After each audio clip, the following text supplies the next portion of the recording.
Hi, my name is Roger Robinson, and I'm here with Magma. And today we're talking about dwelling. I want to start with an idea of dwelling that I was just telling someone just previous to this. I've been spending a lot of time in my backyard, and I have a backyard, and I have the privilege of having a backyard, but I've never spent a lot of time with it, like real quiet time. And I've been trying to not read or not do anything in that time in the backyard. I'm trying to experience the backyard as opposed to be in the backyard to just get the sun. And there's a few things I noticed. One, we have a massive wood pigeon that's up in a tree, and wood pigeon um, is in a tree full of thorns, and the wood pigeon's so big. I wondered about why did it choose a tree full of thorns? The other thing I realized during the entire summer is that that tree full of thorns is full with at least 500 wasps. So I know this is an unconventional beginning, but the wood pigeon is in the center of thorns and 500 wasps.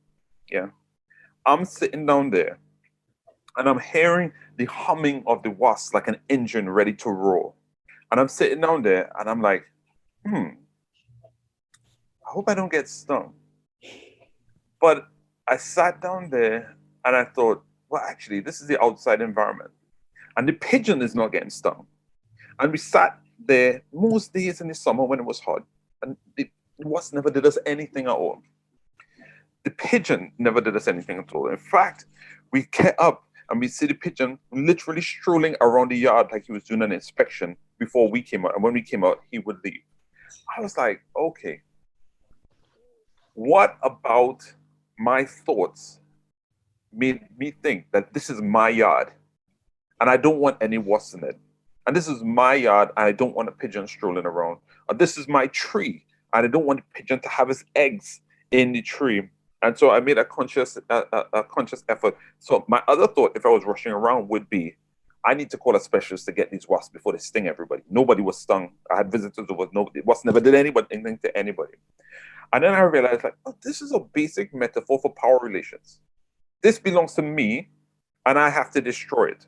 There's no other reason for it. Of course, there's the possible danger of the gentle wasp stinging me, but that's just my idea of what a wasp would do. Then there's the possible idea that the pigeon might defecate everywhere, but he didn't do that. So all possibles, and these possibles made me decide, would make me decide in a different time when I was probably less peaceful that I want to exert my power, and this is my yard. But then me exerting my power, I know this is long, sorry. Me exerting my power might make wasps sting me. You know what I'm saying? And make wasps react to my power, what you call it. Me trying to get the pigeon to leave with his eggs and stuff and not feel peaceful when it might cause him to defecate more. You know what I'm saying? It's just like, and so the exertion of your power can create a certain type of pushback problem. And so that, when you told me about dwelling, that's the idea that came to mind. You know, like if you don't start to get caught up in your stereotypes, then you don't have the conflicts. You don't have the exertion of power. You know, yeah. And it's a backyard lesson, but it's a good lesson for me.